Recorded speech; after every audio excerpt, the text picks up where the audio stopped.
the S word, sales, like, oh, right. And they just run in the other direction. But if you have art or if you have a book, you have a business. And if it's not going to be out there in the world, out loud in a bigger way, no, lives will be changed, including yours.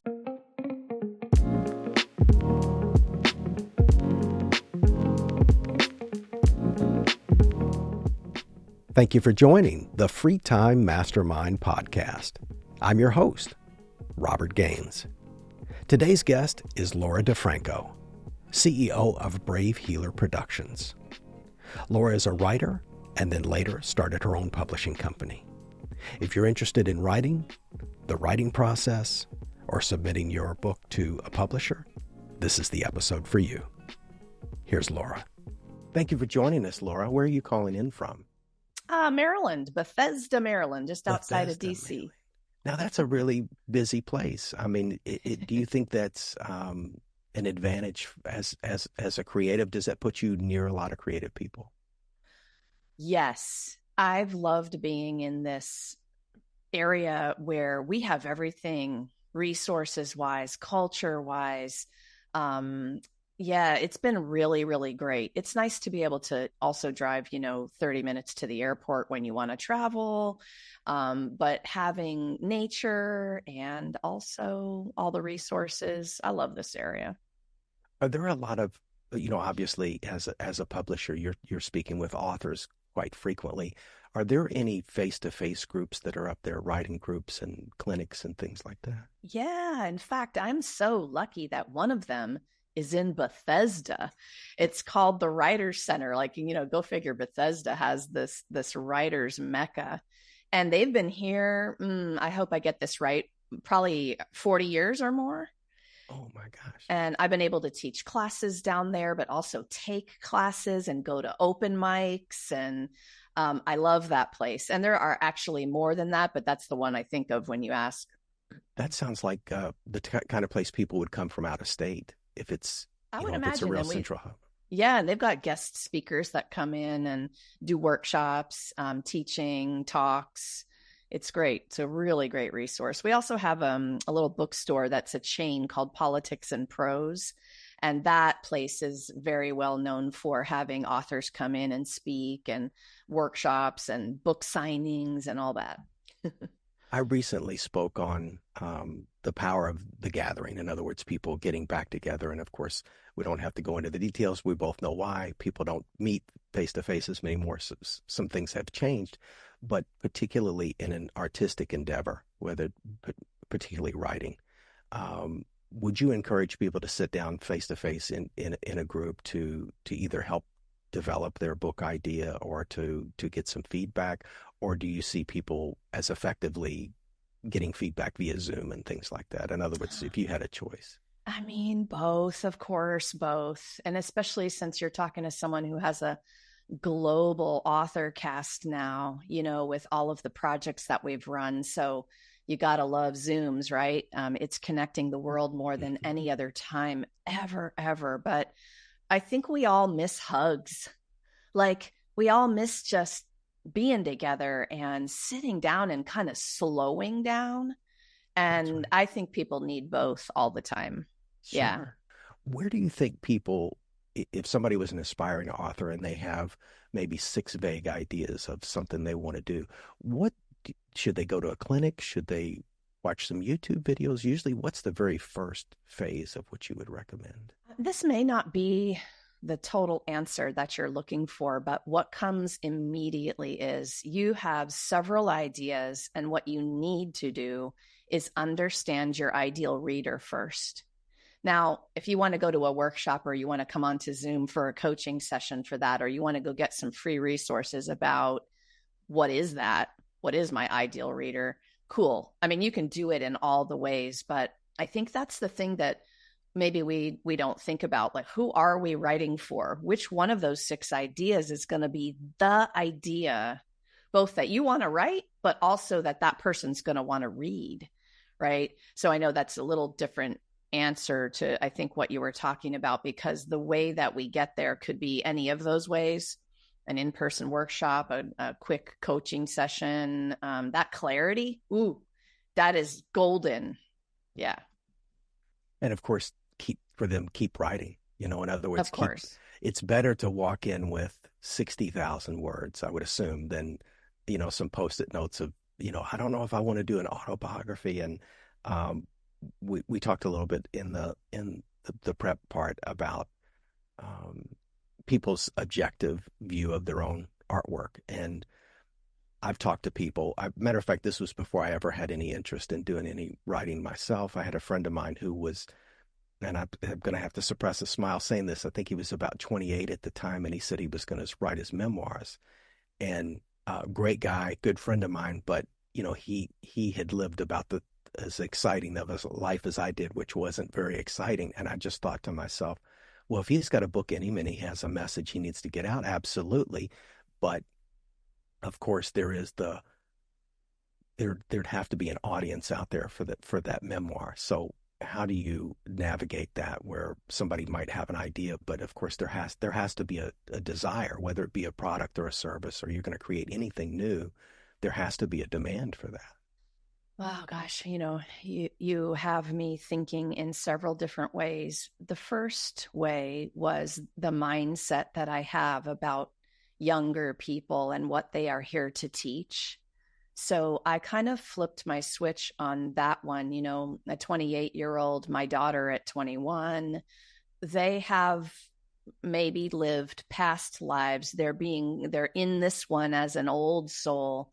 And I've always looked at my kids, who are now adults, as my teachers. So what if there was something in that memoir, right? So now I'm going to totally flip to the other part of the question. When you're shopping agents and publishers for your book idea, the memoir idea, they're going to definitely need to understand that that's really great writing. It's a story that they want to help you promote. And of course, that's what some of the editors are for, is to make that shine. So moving the words out of you first and looking at that and seeing what that is, right? Understanding the ideal reader and does that align? But then also looking, a 28-year-old may or may not have a platform yet. And you have to be in your business mind as an author right from the bat, right off the bat. It's a lot of things, right? We could go in any direction there. Sure, sure.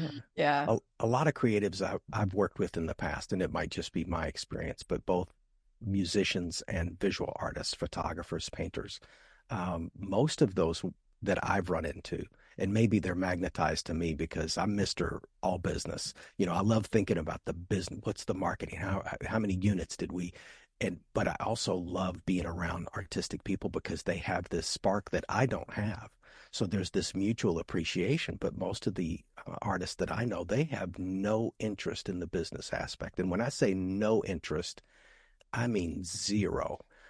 So I always tell people, if you don't want to get educated on that part of it, which I would recommend that you do, definitely get with someone that you really trust, because if somebody else is looking at the numbers or they're handling the finances, that there are so many artists, and we've heard the stories where they might get taken advantage by a publisher or a record company because they didn't read the contract. But obviously they need some level of financial literacy as they move forward. Well, here's the reason you must either partner with someone who can help you with that aspect or learn on it, on your own. No lives are changed if your work isn't shared. So the artists and authors, yeah, I see the same thing. They want nothing to do with it. That M word, they call it, the marketing, right? Or the S word, sales, like, oh, right. And they just run in the other direction. But if you have art or if you have a book, you have a business. And if it's not going to be out there in the world, out loud in a bigger way, no, lives will be changed, including yours, because we want you to have the time, money, energy, and resources to generously take care of yourself, beautiful artist, and the ones you love and serve. The only way that's going to happen through your beautiful reason for being in your art is if you team up with an expert or you learn it. And it's tough to learn it. I admit that one. I've learned everything I could learn. And then I'm like, I need some help. Right. So even those of us who have learned a thing or two, there's a point where you realize you can't do it yourself in the way that you really dream of. So yeah, it's a favorite topic of mine. And of course, not just to get educated on the marketing or the sales or protection of intellectual property, which is really hot right now, but also to read about the craft of writing.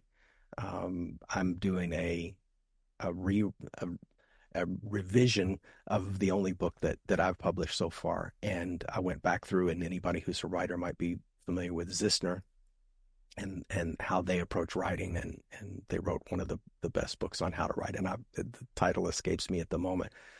And I had read that years ago, but just wrote the book last year. So I was sitting with the book and reading Zissner, and I was like, oh no, I need to go in. And of course, the thing I needed to do was to get rid of a lot of words. I was using a lot of words that was slowing down. I thought I was being very precise with my words, but I was writing too much, so I had to go in, and that's painful because we're talking about a book that's essentially already written, and I've got to think about word count and all that. So now I'm having to replace that, all that extra fluff. I didn't know it was fluff at the time, but I look at it now through the eyes of Zissner. I was like, oh, I really have to pare this down. And we, at least for nonfiction business writing, these, very 3 sentence long sections where I'm trying to make this point, it would be better if I could figure out how to say it in 5 words, at least for what I was trying to produce. Now you write fiction and nonfiction. Nonfiction Primarily. but Brave Kids Books is a little bit more fiction-y. Fiction. Okay. We have Brave Healer Productions, which is nonfiction for holistic health and wellness professionals. And we now have Brave Business Books. Some of my business people were a little afraid of the word healer. And so I wanted them to have a lane that they could sit with me and I could help them. But what you're talking about is so important, and it fires me up because one of the my favorite things to do is help you understand how to make that writing come alive in a way that your reader is like, whoa, he wrote this for me. Right. And that too many words thing. Yeah. But that is one thing. And a lot of editors will try to cut a lot of words out. But I want people to understand that, making the writing come alive, making that paragraph, that section come alive, sometimes is more about how you're showing the reader the scene or the idea in your head versus telling them. So I love this word story showing, because that's the skill of writing that changed my life. And it's also how I teach all of my authors to do their first round of self-editing on their manuscript. It's like, where can I show the reader this scene? How can I get them into their senses? How could I put some dialogue and give them a scene where people are talking versus me just telling them, hey, you need to do this in business, and I'm telling you, when that happens, your reader is in your material. They can't get out. They're putting their phone down at that point, right? They are ready and they're learning from you in a different way. Storytelling, right? I'm getting fancy with my little word of story showing, but it's just a writing skill. You've got me thinking I should have called you first because, my book is very nuts and bolts and it's instructional. And I looked at it and thought to myself, how do I put a 3-act structure into this? So I abandoned that for the most part. There are stories in there, but I went very light on that. I would have wanted it more engaging in the way that you said, where I could create, like I'm a big fan of music, obviously, and a good song will create this moment of tension that gets released later. And I was thinking, how can I do that from a literary standpoint where I'm kind of building this conflict and then the conflict is resolved?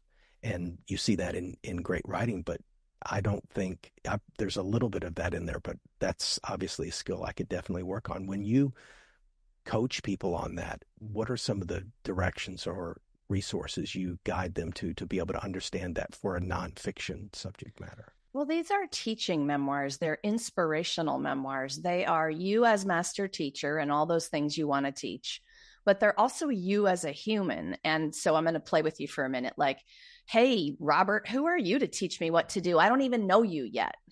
So, like, could you let me get to know you in the very personal stories? And I always say this to people, you're going to write that book. Let's say I was going to hire a coach or a marketing person or anybody to help me. And I lined up 100 people with all of the same basic, awesome credentials and training. Who am I going to choose? Well, if you get personal with me and I'm doing this to your story, thinking, whoa, he wrote that for me, that's my story also, guess who gets hired? That makes So, sense. yeah. And so when it's more personal, it's more universal. But people are afraid to do that part. They want to talk to everyone. Guess what? They're talking to no one in their book at that point. That's So very put true. the stories back in, put them back in. Let me get to know, love, and trust you as my teacher. Sure. And that book becomes an experience for me. And then I'm going to want to click on your website. I've read so many awesome books about writing.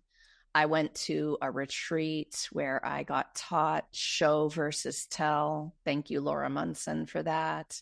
I also read a book called Show Don't Tell by Sandra Girth. You can find it on Amazon. But I'm a little bit of I'm a lifelong learner. I think part of mastery is that beginner's mindset. So I'm always learning. And even though I've published a lot of books at this point, I'm still like, how can I learn another thing so I could pay it forward to my author audience? I just signed up for a class through the Writer Center. We were talking about that place a few minutes ago because it was a topic I just hadn't learned about so much, right? So yes, all the ways. Sign up for a workshop, get with other people, get your work read, get some feedback. It's hard sometimes, right? We're afraid of getting all the feedback, but every great writer or even beginner writer should want positive and constructive feedback. That's how right. you improve. That's right. You do have to suffer some slings and arrows. Sometimes, even if you're doing a podcast, sometimes people will say things on your videos. I've had a few, I but remember being in the retreat with one of my mentors, and part of it was that she was going to send you back your manuscript with all the red marks on it. And I took that home and I was kind of frowny for a while about the red marks. I had some resistance to, being told that I needed to improve on some of this stuff, but I just sat with it for a minute or two and really embraced the feedback. And I am a much better writer for the reason that I am coachable. can you walk us through going from an author to a publisher? What was that journey like? So let's start with that your very first publication. What inspired you to do that? So my first career was as a holistic physical therapist. I did that for 30 years. I've been a healer my whole life. And I was blogging for my business. That's how I started writing for other people to read. And if you ask my friends and family, they would say I was always talking about the book I would write. And it didn't happen. And finally, was in my, I want to say late 40s, maybe. I don't know. I might be getting the age wrong. My son was 5.5 at the time, and we were looking for an activity for him to do to try to, make some friends and do something active. And we went to watch a Taekwondo class together. And we walked out of the room, and I looked down at him and I said, well, you want to, what do you think? Do you want to do it? And he looks at me and he says, well, I will if you will, Mom. And 6 years later, we earned our black belts together. And I wrote my first book. Wow. And that was the book. So I had been an avid journaler, and I had been journaling my life even before we started that, but over the 6 years, pretty avidly. And I looked in these journals and I thought, whoa, this is kind of already written. So I pulled from there, and that book is called Living, Healing, and Taekwondo. So journaling was Journaling. kind of, Like, y'all be surprised if you look in your journals, you probably have books and books worth of either ideas or actual material that would be your memoir. And sometimes people look at their journals and they're like, oh, I wouldn't want anyone to read that, right? Well, it's not kind of about that. It's about what stories you can pull from there that would be those personal stories for your reader, right? The ones they're nodding their head to, the ones that are helping them not feel alone. And so I saw those in mine and I thought, all right, I'm going to just talk for the first time about being a healer, a wife, a mom, a martial artist, all the things. It was not my best writing. I republished it like you're thinking of because it was my first book baby. And then years later, I kind of realized what I did wrong and the mistakes that I had made and the writing stuff I learned. And I republished to an Amazon bestseller the second round. I was very happy I republished. So that's a little bit of that story. Now, the journaling, Laura, was that a daily right before bed? Because it just helps for people to understand the kind of the ritual behind it.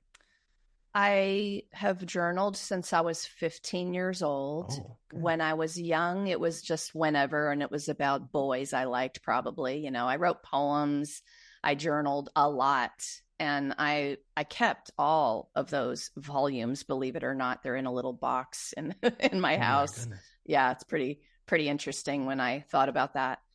My routine though is always morning. I always love to write in the morning. I feel like I'm connected to something much bigger than me in that space. And over time as an adult, I realized that that has been my meditation. And I created a form of meditation for myself where I connect and then I'm able to put pen to notebook and whole poems will move through me at this point. I am a poet, a spoken word poet. I've got 5 books of poetry. That's 5 of my 14 books are of poetry. And that space, and usually morning is the time for me, but I write at all times of the day. I will give you the homework I got from a business coach once upon a time was write a page and a half. It's like 750 words or something every day, no matter what, no matter if you think you have something to write about or not. And so at that time of my life, I just followed the instructions and I realized what that did for me was get me into the habit of flow, connection and flow. And so now I don't have to do that anymore. I can sit anytime and do whatever I want to do in terms of my writing. I realize that that's not always for me. It might be for someone else that message is moving through, or it gets pretty magical.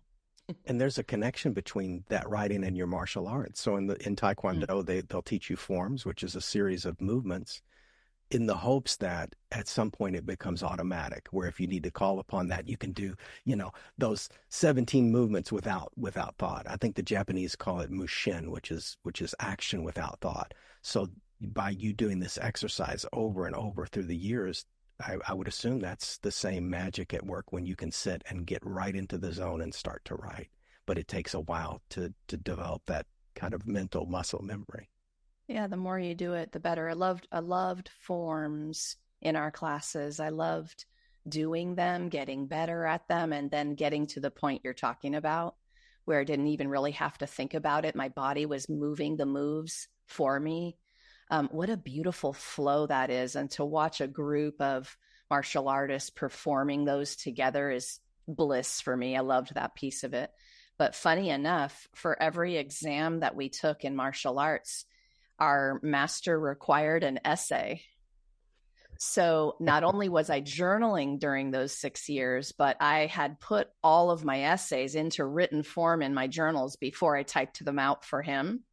And so those were also all in there. And I offer several of those in the book because they really, for you writers, a big gift to people is you offering your inner thoughts. Like, wow, that's vulnerable, but it's a gift in writing. So as I saw these essays and the different thoughts I was thinking through, life, I put some of those into the book. And no doubt you aced the essay part of the exam, I'm sure. I was that probably was a the easy little part. over the top with my essays, but I would always imagine him, looking at mine coming in and going, oh my gosh, here we go. But he was awesome. Laura, did you, after the first book, decide you wanted to do publishing, or how many books in did you say, you know what, I think there's another business here? How did the seed of that thought begin? Probably it's a great question. There was a lot of years, my current business was founded in 2016 because I knew I wanted to help teach my fellow healer entrepreneurs a lot of things, business growth and strategy and publishing, writing, publishing.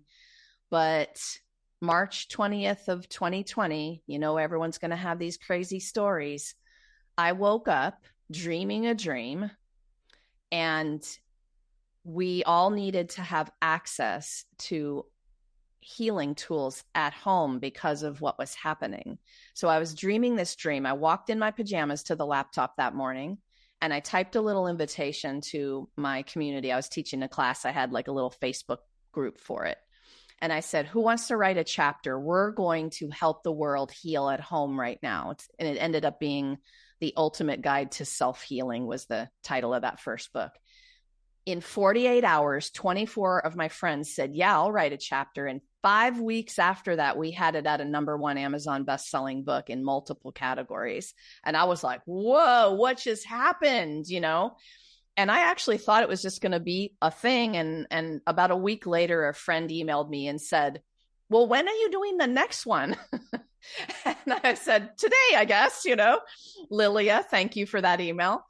And here we are celebrating 83 Amazon best-selling titles later in this amount of time since 2020.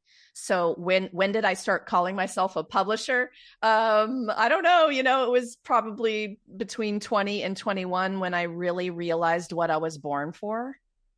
And I'm like, oh, I want to do this. This is what I want to do.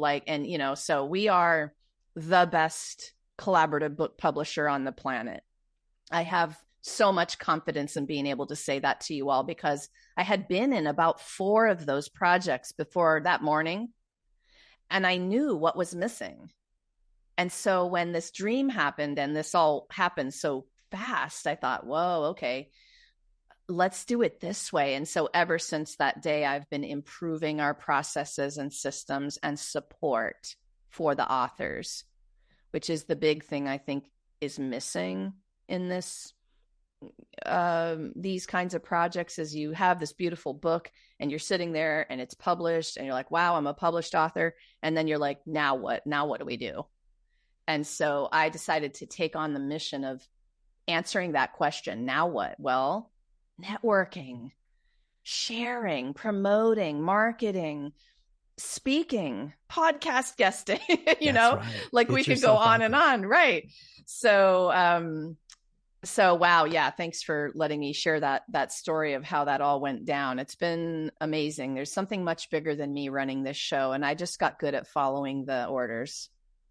And just to make sure that I heard you right, did you say you wrote it in 5 weeks? That was the part where my brain was like, what? They wrote a book in 5 weeks? That's incredible. Getting a book publishing ready in 5 weeks was absolutely, like, we would never do it that fast now. It was the weird, something much bigger energy was in charge of that during that month or two. I will shout out every author that came into that project who actually got their stuff to me on time. Like, cause this, books are deadline driven projects. And then also the project management aspect also, like, I think back to that, I'm like, how the heck did we do that? So nowadays it's more like 4 or 5 months, not 5 weeks. That's but that's still fast. Incredibly fast. That's fast. Blindingly fast. Yeah. 5 weeks, I was like, what? I know.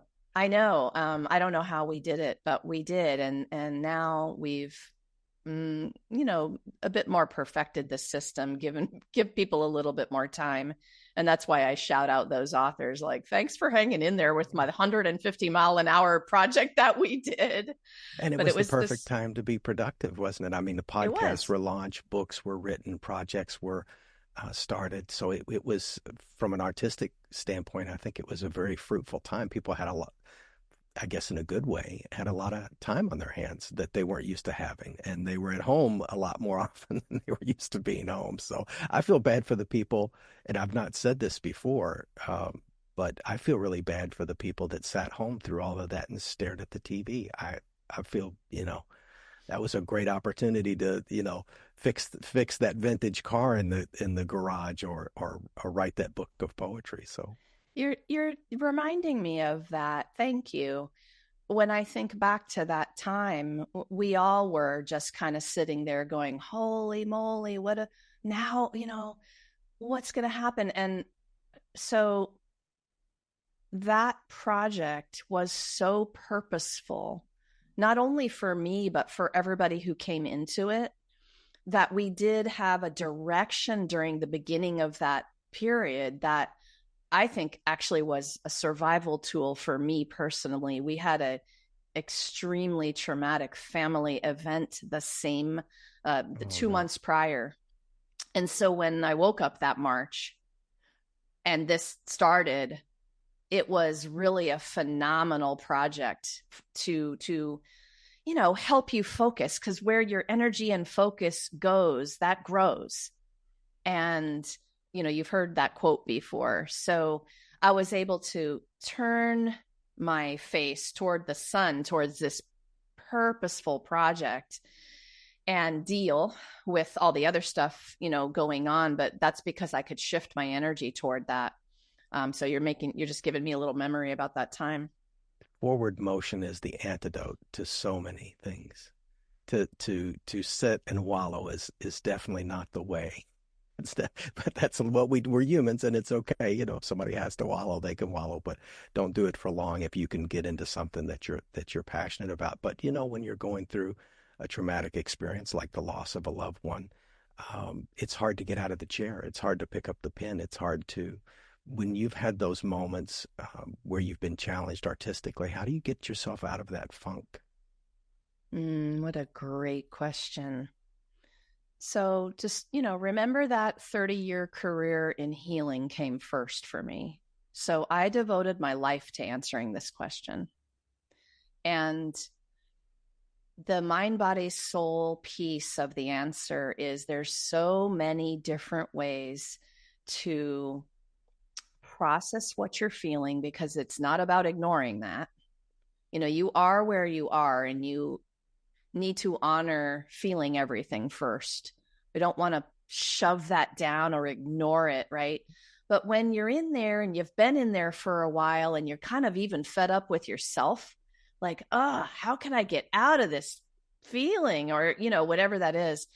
I try to lighten it up and joke with myself a little bit. And I could give you the list of modalities that will help not only process and integrate, really important, especially if you've had trauma, but also help you process in a way that transforms it heals, it changes you, and you're now on the other side of some of that, right? But sound healing, music was one of my things. I mean, journaling is at the top of the list, so in case you're wondering, that would be the thing. I would get my pen on the paper and I would move it all from my heart to my pen and get it out of me so that I could look at the notebook.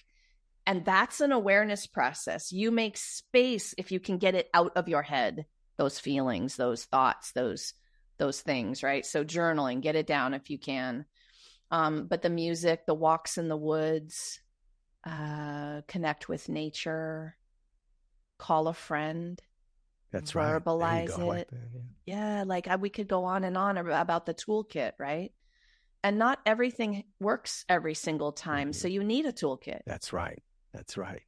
And hence the ultimate guide to self-healing, that first book. There's 5 volumes of that book now, by the way. My goodness. But I wanted all the Sure. tools in there. I wanted all the unique voices, but I also wanted people to understand what they could be doing. Breath work, you guys, breath work. 3 deep pelvic bowl breaths will shift you. That's Yeah. right. That's right. So, there's a lot of things. And back to the journaling for just 1 second. So people shouldn't feel like they have something incredible to say when they journal. So if I can't think of anything I'll do, 2 tablespoons of paprika. I'll start writing a recipe, something I've cooked Nice. before, just to get the pen moving. Well, listen, I write to feng shui my soul first, to prioritize my healing. I do not write first for anyone else. I write to move it out, to Mhm. clear a space. So, yes, it's for you. And if you're afraid of what's on the page, you can burn them later. It is That's right. not about what anyone else is going to read. So, prioritize your own soul first and move it out. Even in anger, you're making me think, write the letter and then burn it. That's right. Move it out because that's an energy shifter. You also become a witness to yourself. That is powerful. If you've heard of narrative therapy, that's a psychological uh, technique. It's called narrative therapy. You're writing it down, that story. This changes things, and it's a very powerful tool. So, yeah, if I always thought everyone was going to read it, it would probably paralyze my journaling immediately. And nowadays, I'm a little bit more free with what people read, and I don't edit a lot, and I do offer my personal thoughts and things. But in the beginning, for people, that will paralyze them, or they're worried about someone in their house picking up the journal and they just don't write. And so just burn the pages. And of course, the thing that I'm really excited to ask you about is the complete small business growth guidebook. How did that start? What was the origin of thought for that This project? amazing business book. Thank you for asking. So, if you could think back to the beginning of your entrepreneurial journey and when you opened up your business, and you might have had some coaches, or maybe you were learning everything on your own. And I just thought back to that time, and it really was that morning where that first collaboration was born, and my business really exploded, and I had no idea what I was doing.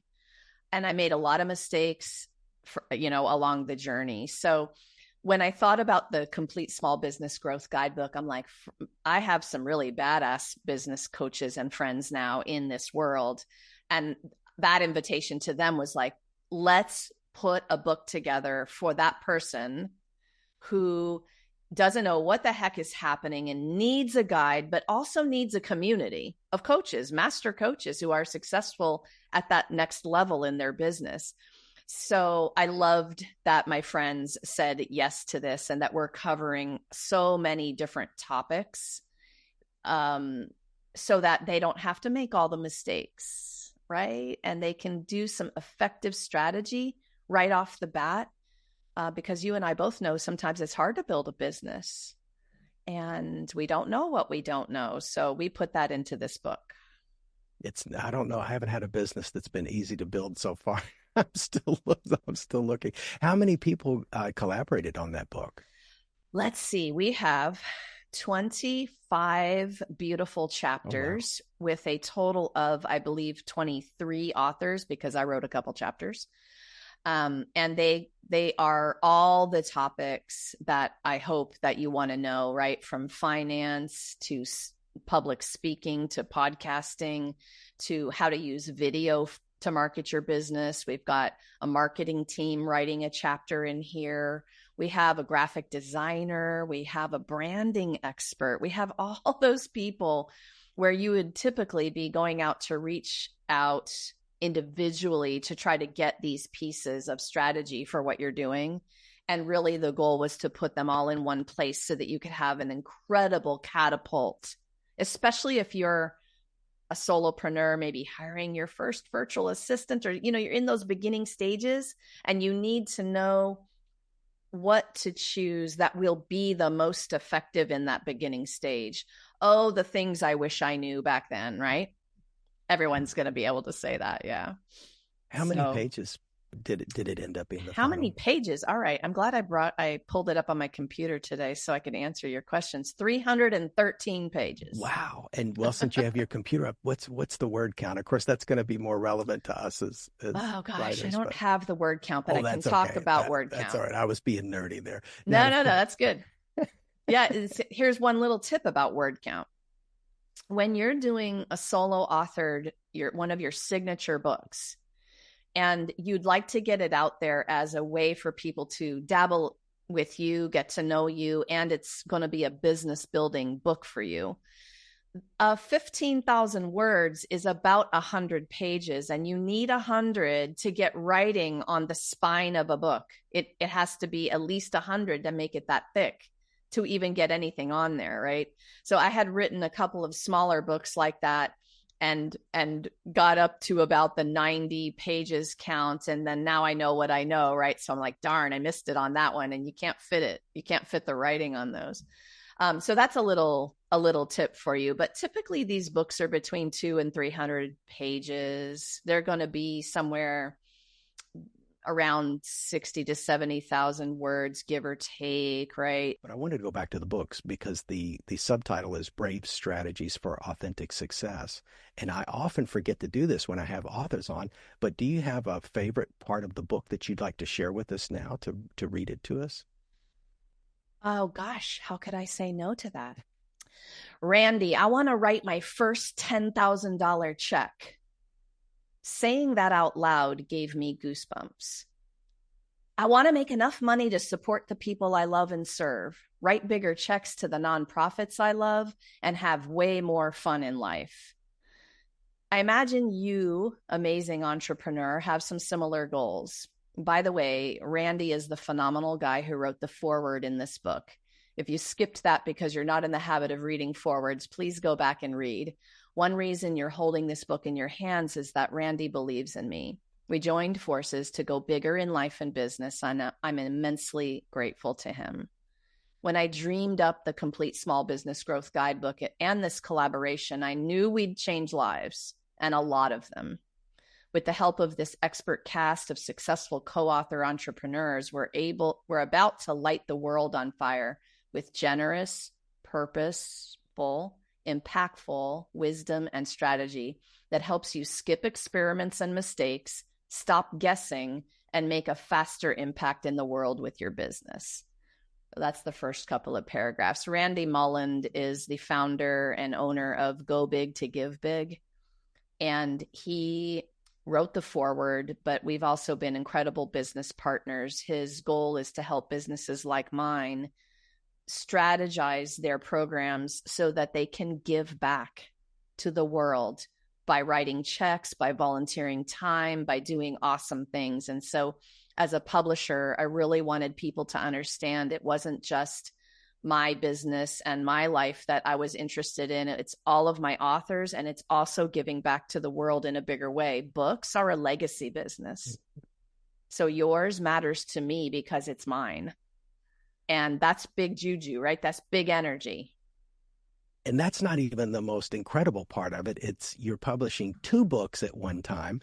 I just want to briefly mention the other one. This one launches October 22nd. It's How to Be Brave, Self-Healing Tools for Love Warriors. Can you give us a quick synopsis of why everybody needs to run out and get a copy of that? Oh, thank you so much for asking on that one. You know, How to Be Brave, the collaboration was like, well, duh, how come you haven't done that one first, or yet, with Brave Healer Productions. And I had written a couple of books on fear, and the topic of being brave myself. But when I thought about the collaboration, it was really the same idea: is we need all the unique voices to be able to tell their stories about what being brave even means, because I'm certain it means something different to you than it does to me, than it does to the next person. In fact, there's a chapter about that in that book from one of our authors. It's like, people were calling me brave and I didn't like them calling me brave. I didn't feel brave. Right. And I read her chapter and I thought, oh, here we go. We're going to define this in 25 different, very unique ways for people. And shout out to all the co-authors, both the Brave book and our business book. You all took on my challenge to put your hearts and souls, blood, sweat, and tears on those pages. You all were vulnerable and badass. And I thank everybody in those books. The How to Be Brave book took that vulnerability, which is your strength, to a whole other level. And I'm so grateful. So thank you so much for asking about those projects.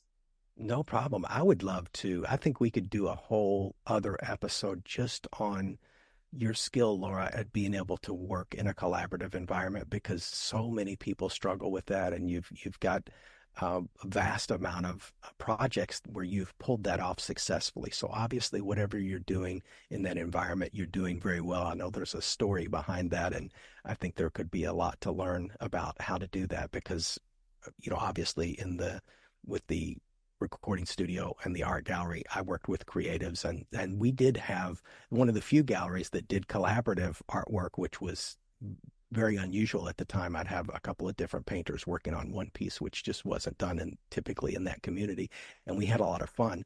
But the project management aspect of it, me being very, very, very left brain and them being very right brained, it created some challenges. We still did some great work, but I'm sure there's a lot we can learn from you because of all the experience you've had. Absolute favorite topic ever. I'm pulling together a book of poets right now, so I totally get it. They're interesting people to work with. They don't like deadlines, even though they know this is a deadline driven project. And we become really great cat herders, although I changed that up to Mustang herders because they are Mustangs, man. Oh wow, I like that. Yeah, Mustangs are Yeah. better than cats. That makes because Mustangs can at least can be herded. I don't know if cats can be herded, maybe with enough treats, maybe who knows. I wanted to ask you also too. I'm a big fan of audiobooks myself, and I've noticed over the course of the last 10 years I've moved very much away from paper books unless the information is highly technical, like a reference manual that I have to go back to. Are you encouraging the authors to do Audible versions? And in with that, it's two-part question there. Are you publishing only inside of Amazon's KDP ecosystem, or are you doing it multiple ways where you're getting, I don't want to get too technical and get beyond the audience there, but I know that one great thing about Amazon is they can provide you with an ISBN number for the back of the book, and you can sell. And since they're such a big marketplace, you could do everything on there. You could do your audiobook, you could do the Kindle version, you could do the print book, print on demand. So do you stay inside of that system, or do you encourage people to work So outside? every title we publish is published with an ebook or the Kindle and a Mm-hmm. paperback version first. That's first round. We distribute on KDP and Amazon, but then second, we distribute on Ingram Spark because small Spark. bookstores will need to see that you're on Ingram Spark if you want them to carry your book. They don't I like see. Amazon for obvious reasons. Right. So we make sure to distribute on two platforms. And then about a month after publication, we go back and we start the Audible process. So once upon a time in the history of the company in the last several years, I'm like, we need every title on Audible. I had a sight impaired co-author and she reached out to me and she's like, what about Audible, Laura? I'm like, oh, okay, thank you.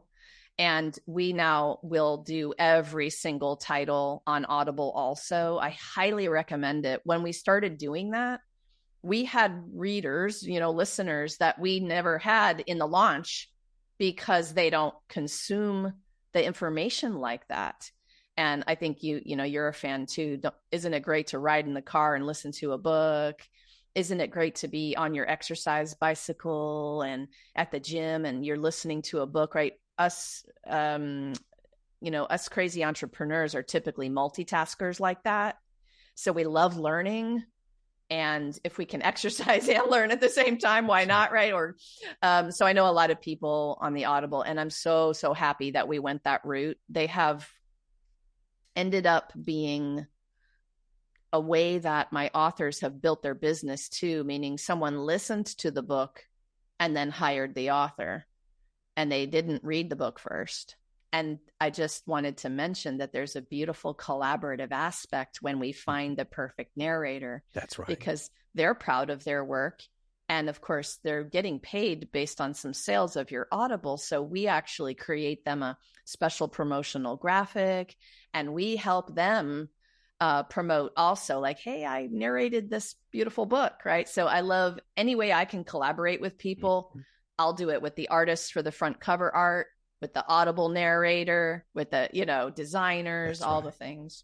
How can people find you, Laura? Of course, the book, do you want them to go to Amazon for the launch on October 29th? Yes, please. How to Be Brave will be up on the 22nd. Complete Small Business Growth Guidebook will be up on the 29th. They'll both be on Amazon. So thank you for helping us get these brave words out into the world in a bigger way. And then come on over to bravehealer.com. You can reach out through the website, check out everything we're doing, and come into some of our community events.